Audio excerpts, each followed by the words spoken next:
semuanya? Baik, Pak. Semangat pagi? Pagi, luar biasa. Semangat pagi?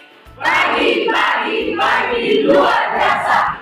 Baik, siswa-siswi cerdas, pada pagi hari ini kita bertemu kembali.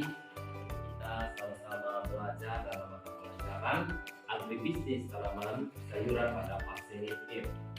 Nah, siswa-siswi cerdas, mengawali jumpa kita pada pagi hari ini, marilah kita menaikkan segala puji dan syukur kehadirat Tuhan. Untuk itu kita akan masuk dalam doa, dan untuk berdoa ini kita akan mengangkat lagu dan saya mengajak siswa untuk bangkit. Tangan ke samping burung yang terbang, tangan ke depan ikan berenang, duduk yang rapi siap berdoa. Hidup ini adalah kesempatan, hidup ini untuk melayani Tuhan. Jangan sia-siakan waktu yang Tuhan beri. Hidup ini hanya sementara. Baik, siswa-siswi cerdas, ya, pada pagi hari ini sebelum kita mulai kegiatan, ya, kita yel dulu. Are you ready? Ready. Alright, ready. Kali ini dulu nih. Hari Sumpah untuk generasi emas Indonesia. Baik, pada pagi hari ini Bapak akan mengecek kehadiran kalian. Ya, silahkan kita kelas ST. Ya, berapa jumlah teman-teman yang sudah hadir hari ini? Kita sudah sampai hadir semua. Hadir semua, luar biasa. Kita berikan tepuk. Baik, siswa-siswi, sebelum kita lanjut pada inti pembelajaran, ya, Pak Guru mau mengecek kesiapan kalian. Kalian siap tidak mengikuti pembelajaran agribisnis tanaman sayuran pada pagi hari ini? Untuk itu, stick note sudah ada di meja-meja kalian. Silakan kalian tulis perasaan kalian. Apakah siap atau tidak mengikuti pembelajaran hari ini? Baik, kita cek.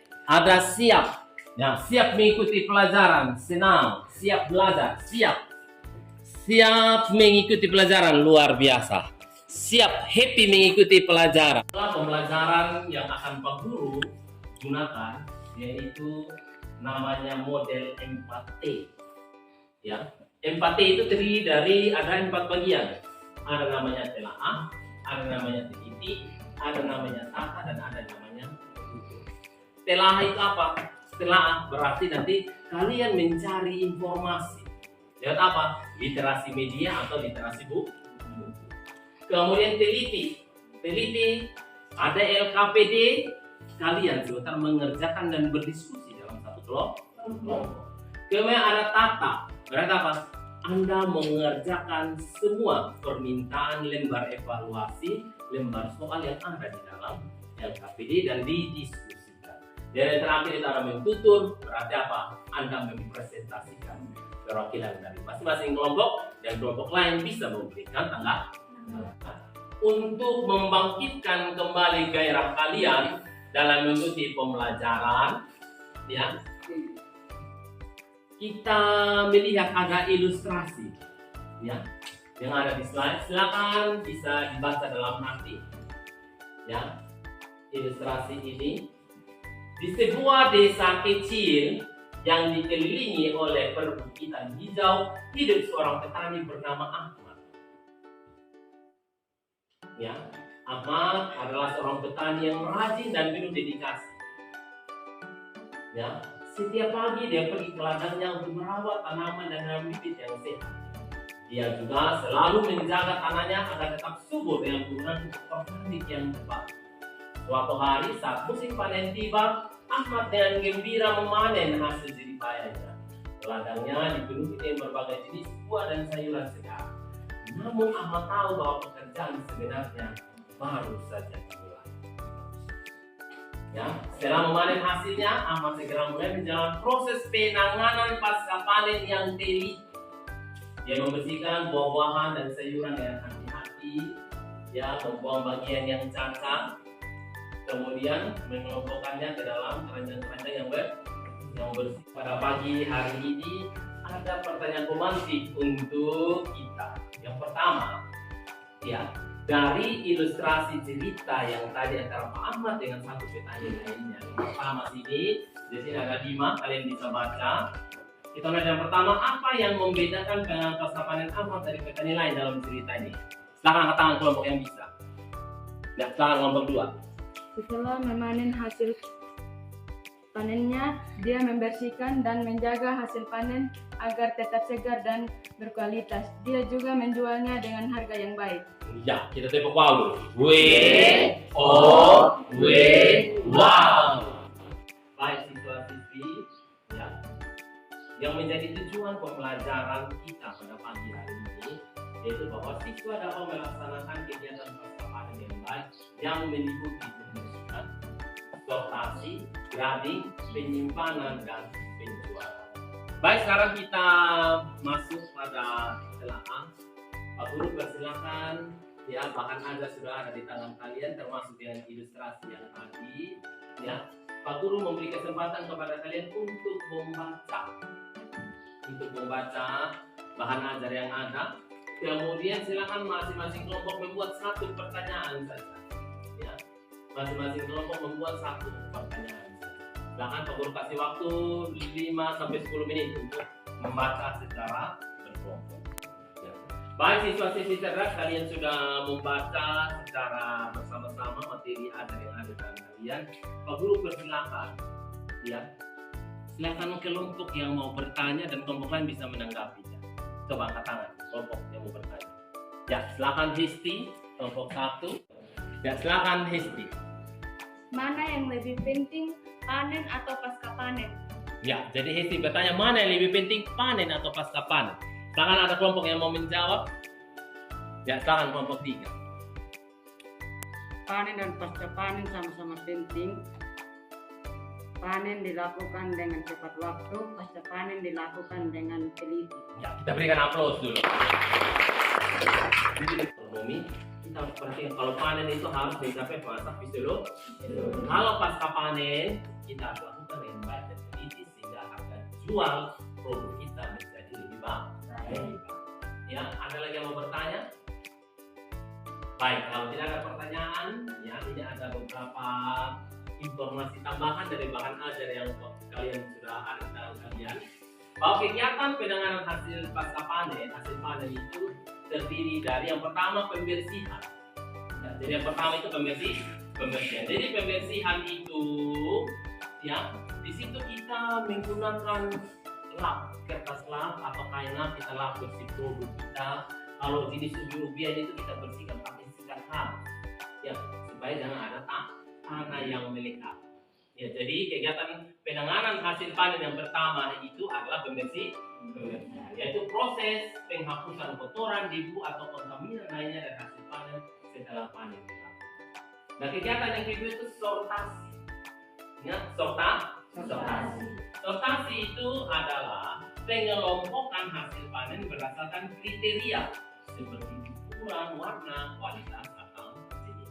Contoh, ada tomat, kalau masuk sortasi kita melakukan kelompokan. Oh, buah ini yang besar, ini yang warna bagus, kelompokan sini.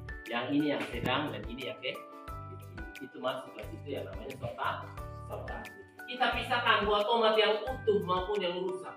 Rusak banyak, rusak sebagian, dan yang sehat. Kemudian sini kita memilih buah yang berkualitas baik dan benar. Baik, kemudian yang ketiga itu ada grading. Grading itu adalah penentuan kualitas hasil panen. Oh, tadi yang besar ini saya jual 1 kilo 10.000. Ya, yang sedang-sedang ini saya jual 1 kilo 8.000. Contoh, yang ada luka sedikit ini saya jual 1 kilo 5.000. Berarti itu dia sudah masuk yang namanya grading. Kita pisahkan hasil panen berdasarkan kelas dan mutu. Hasil panen yang bermutu, maka kita harus hargai dengan harga yang lebih tinggi.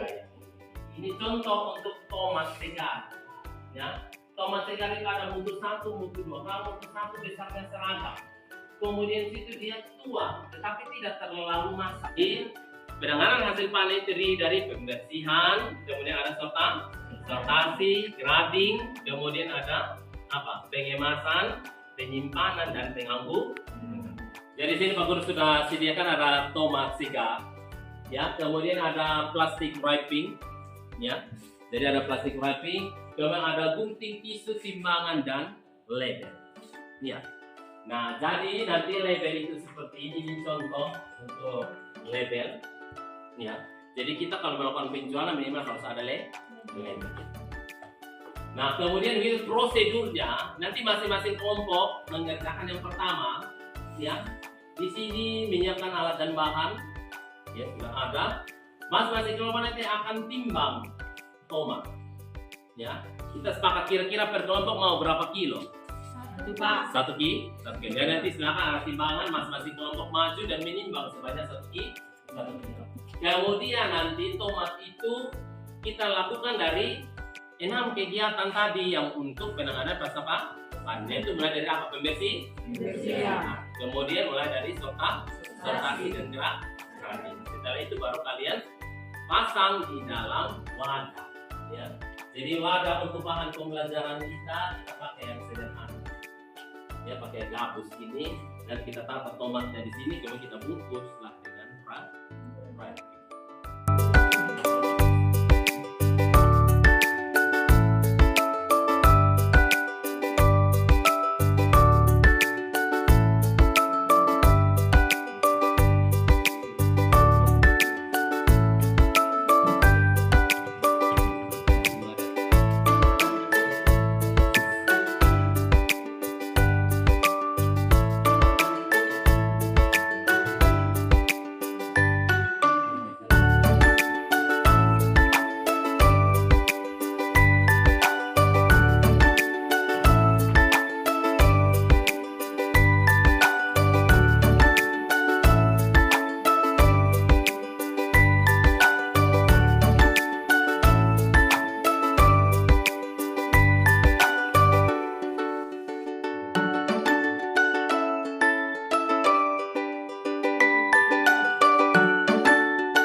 Anak kelompok Arwini Bumudasa, Nurita Dimu, Sera Polina Tamuina, Nersibani, Rizan Sen Awas, Sinton Rawabani, dan Sabalibu.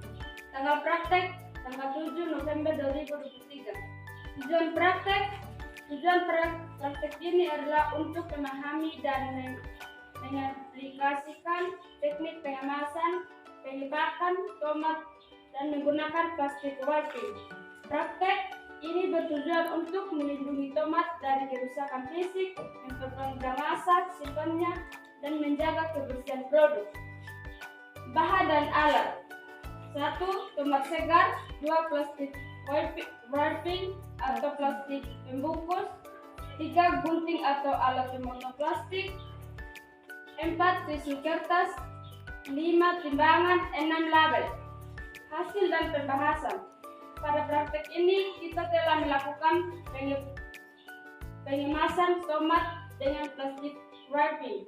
Hasil pengepakan tomat dengan plastik wrapping bertujuan untuk melindungi tomat dari kerusakan fisik, memperpanjang masa simpannya, dan menjaga kebersihan produk. Tomat yang dibungkus plastik wrapping akan memiliki perlindungan tambahan dan dapat mengurangi risiko penyusutan kualitasnya.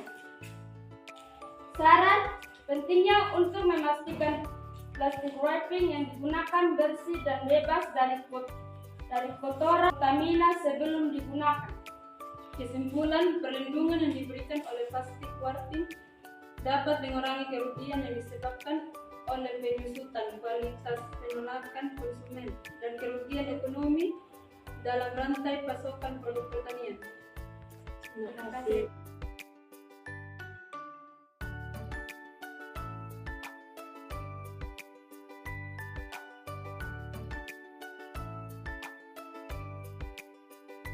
Halo, perkenalkan nama saya Gusta Bara, saya guru agribisnis tanaman. Lewat pembelajaran kontekstual dengan model 4T, yaitu telaah, teliti, tata, dan tutur, sebagai seorang pengajar sangat menginspirasi saya. Dan ketika dalam pelaksanaan kegiatan belajar mengajar, saya melihat bahwa pembelajaran sangat terpola dari tahap telaah, di mana saya mempersilahkan kepada peserta didik saya untuk melakukan literasi dan numerasi berdasarkan bahan bacaan yang saya sudah sediakan bagi siswa-siswi saya. Kemudian pada tahap teliti, saya memberi kesempatan kepada siswa untuk mencoba mempraktekkan berdasarkan LKPD. Kemudian siswa mengerjakan beberapa lembar tugas dalam kegiatan mentata, dan masing-masing kelompok mempresentasikan hasil diskusinya dalam kegiatan mentutur. Untuk itu dapat saya simpulkan bahwa pola pembelajaran dengan 4T, telaah, teliti, tata, dan tutur sangat menginspirasi, membangun kepercayaan diri sebagai seorang guru dalam melaksanakan proses pembelajaran kepada siswa, dan pada diri siswa terlihat kreativitas, kemandirian, daya berpikir mereka mandiri, gotong royong dalam mengerjakan tugas. Untuk itu, menurut saya, model 4T dalam pembelajaran agribisnis tanaman sangat baik. Halo, nama saya Putri Sanjalende. Hari ini saya sangat senang mengikuti pembelajaran Pak Gusta dengan model 4T. Dengan diskusi dan praktek, dapat meningkatkan kreativitas, minat, bakat, potensi, mandiri, dan gotong royong saya. Menurut saya, pembelajaran 4T terbaik.